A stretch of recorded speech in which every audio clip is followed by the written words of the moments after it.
بسم اللہ الرحمن الرحیم۔ السلام علیکم ورحمۃ اللہ وبرکاتہ۔ پیاری طالبات، امید ہے کہ آپ سب خیریت سے ہوں گی۔ باب چہارم سبق نمبر 5 ہمارا چل رہا تھا، جو کہ ہے تعلقات میں منافقت سے اجتناب۔ ہم نے یہ بات جانی تھی کہ منافقت جو ہے وہ کس قدر خطرناک عمل ہے کہ ایک مسلمان جو ہے اپنے دوسرے مسلمان کو کس طریقے سے دھوکہ دیتا ہے اور خود کو یہ ظاہر کرتا ہے کہ وہ دوسرے مسلمان کا خیر خواہ ہے، لیکن حقیقت میں وہ اس کا خیر خواہ نہیں ہوتا۔ اسی حوالے سے ہم نے پڑھا اور احادیث سے مبارکہ کی روشنی میں بھی ہم نے جانا کہ آپ صلی اللہ علیہ وسلم نے تنبیہ کی ہے اس شخص کو اس حدیث کی روشنی میں کہ جو شخص منافقت اختیار کرتا ہے وہ مسلمانوں جیسا نہیں ہے، مسلمان نہیں ہے، کہ وہ مسلمانوں جیسے کام نہیں کر رہا۔ آج ہم باقی سبق کا مطالعہ کریں گے اور ہم نے یہ بات بھی اس میں جانی تھی کہ سب سے زیادہ منافقت جو ہے وہ سیاسی لیڈروں میں پائی جاتی ہے، جن کے ہاتھ میں پورے ملک کا نظام ہوتا ہے۔ سب سے زیادہ منافقت جو ہے وہ وہی کرنے والے ہوتے ہیں۔ منافقانہ طرز عمل کے نقصانات۔ منافقت یہ ظاہر کرتی ہے کہ ایک انسان اپنے متعلق یہ سمجھتا ہے کہ وہ اندر سے کوکھلا اور گناہ گار ہے، یعنی اس کے پاس اپنے آپ کو یہ سمجھتا ہے کہ وہ اپنے آپ کو کم تر سمجھتا ہے کہ اس میں کوئی بلائی نہیں ہے، اس وجہ سے تو ایسے کام کرتا ہے اور منافقت کو ظاہر کرتا ہے۔ اس لیے وہ جھوٹے انداز میں اچھا بننے کے لیے منافقت کا لبادہ اوڑھ لیتا ہے، یعنی منافقت کا لبادہ اتنا سے منافقت کا لباس پہن لیتا ہے، اوپر سے مسلمانوں کا خیر خواہ خود کو ظاہر کرتا ہے، لیکن اندر سے وہ مسلمانوں کا دشمن ہوتا ہے۔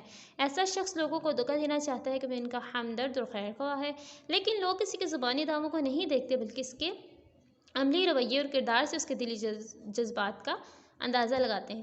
یعنی ایک شخص خود کو یہ کہہ رہا ہو کہ میں آپ کا دوست ہوں، میں آپ کا ہمدرد ہوں، میں آپ کی بھلائی چاہتا ہوں، لیکن عملاً جو ہے وہ آپ کو نقصان کر رہا ہو، تو کوئی بھی ایسے شخص کو اپنا خیر خواہ نہیں سمجھتا۔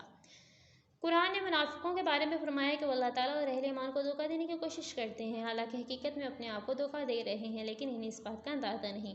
یعنی منافق کی ظاہر تو یہ کر رہے ہیں کہ وہ اللہ تعالیٰ کو اور مسلمانوں کو وہ دھوکہ دے رہے ہیں اچھا بن کر، لیکن حقیقت میں وہ اپنے آپ کو ہی دھوکہ دیتے ہیں، کیونکہ یہ عمل جو ہے ایک مسلمان کے شان شان نہیں ہے، ایک مسلمان کو زیب نہیں دیتا کہ وہ اس منافقت کو اختیار کرے۔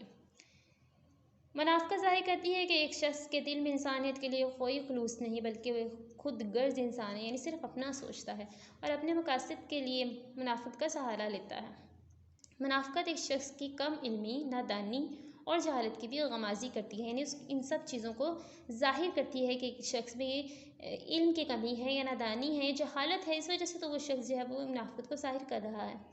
ایسا شخص دوسروں کو بیوقوف سمجھتا ہے کہ وہ اس کی منافقانہ چکنی چپڑی باتوں میں آ جائیں گے، حالانکہ اللہ تعالیٰ نے ہر ایک کو عقل دی ہے۔ منافقت کرنے والا سمجھتا ہے کہ اس نے دوسرے کو بیوقوف بنا لیا، جبکہ حقیقت میں وہ خود ہی بیوقوف بن رہا ہے۔ ایک نہ ایک دن اس شخص کی منافقت، اس کا اصل رویہ، اس کا اصل چہرہ جو وہ دوسروں کے سامنے آ جاتا ہے۔ منافقت ایک بری بات ہے اور اس کی ہر سطح پر بہت برے نتائج برآمد ہوتے ہیں، ہر جگہ پر اس کے برے نتائج ملتے ہیں۔ ہم خود بھی سوچیں تو آسانی سے سمجھ سکتے ہیں۔ مختصراً منافقت کے چند نقصانات درج ذیل ہیں۔ نمبر 1، سب سے پہلے تو منافقت کرنے والے کو ذاتی طور پر اس دنیا میں بہت سے نقصانات پہنچتے ہیں۔ اس پر کوئی اعتماد نہیں کرتا اور اس کی وجہ سے اس کے بہت سے کام رک جاتے ہیں۔ وہ اگر کاروباری شخص ہے تو اس کا کاروبار تباہ ہو جاتا ہے، سیاستدان ہے تو مستقبل کی کامیابی ختم ہو جاتی ہے۔ ہم اپنے دور میں دیکھتے ہیں کہ ایسا سیاستدان جو ہے دعوے تو کچھ کرتا ہے لیکن اس کے مطابق کوئی عمل نہیں کرتا، تو اگلی دفعہ جو ہے ہم اسے ووٹ نہیں دیتے، ہم نہیں چاہتے کہ وہ دوبارہ اس عہدے پر آئے، کس وجہ سے؟ اپنی منافقت، جھوٹی باتوں کی وجہ سے۔ دوست رشتہ دار اس سے نفرت کرنے لگتے ہیں، وہ معاشرے میں نفرت و حقارت کی علامت بن کر رہ جاتا ہے، حقیر یعنی کم تر اس کو لوگ سمجھتے ہیں۔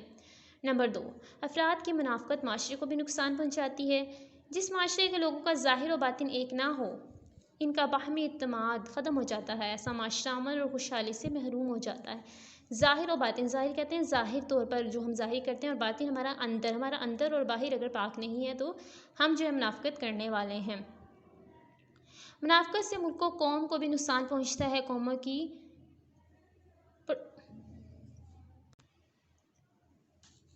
برادری میں ذلت و رسوائی ہوتی ہے، یعنی پورے معاشرے میں بھی اس قوم کی جو ہے، جیسے ہمارا ملک ہے پاکستان، اگر ہم منافقت اختیار کریں گے تو دوسرے ممالک میں ہمارا جو ہے ہماری منافقت جو ہے ذلت و رسوائی کا باعث بنے گی۔ تو برادری سے مراد جو ہے وہ خاندان کو بھی کہتے ہیں اور دیگر قوموں کو بھی کہتے ہیں۔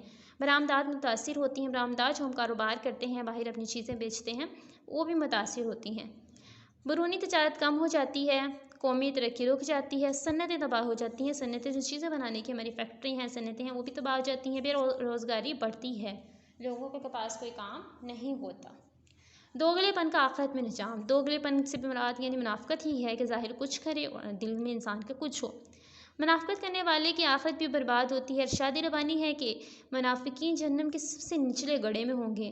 قرآن پاک میں اس کے لیے درک کا لفظ آیا ہے۔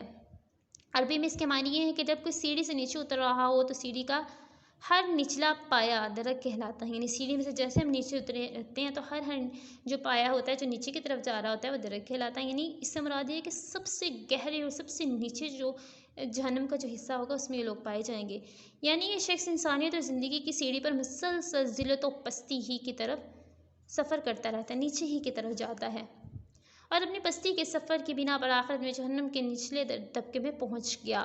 اللہ تعالیٰ ہمیں ذلت و پستی کی انتہا سے اپنی پناہ میں لے لے، آمین۔ مشقی سوالات کی طرف آ جائیے۔ طالبات مشقی سوال نمبر 1 اور 4 ہمارا پچھلے سبق میں ہو گیا تھا، آج ہمیں سوال نمبر 2 اور 3 کرنا ہے۔ منافقانہ طرز عمل کے 5 نقصانات بیان کریں۔ یہاں سے اس کا جواب لگائیے۔ منافقانہ طرز عمل کے نقصانات۔ منافقت یہ ظاہر کرتی ہے کہ ایک انسان یہاں سے لے کر یہاں تک اس کا جواب لگائیے اگلے صفحے پر، بے روزگاری بڑھتی ہے، یہاں تک۔ طالبات اس میں سے کوئی سے 5 آپ نے کر لینے ہیں۔ سوال نمبر 3 دیکھیے، آخرت میں منافقوں کا کیا انجام ہوگا؟ اسی صفحے پر آخری پیراگراف، منافقت کرنے والے کی آخرت بھی برباد ہے، یہاں سے لے کر نچلے طبقے میں پہنچ گیا، یہاں تک سوال نمبر 3 کا جواب لگا لیں۔ طالبات کے سوال نمبر 5 ہے، خالی جگہ پور کریں۔ الف، قومی زندگی کا سب سے بڑا روگ ڈیش ہے، منافقت۔ با، قوم کی برادری میں منافقت اختیار کرنے والے ڈیش ہو کر رہ جاتے ہیں، ذلیل و رسوا۔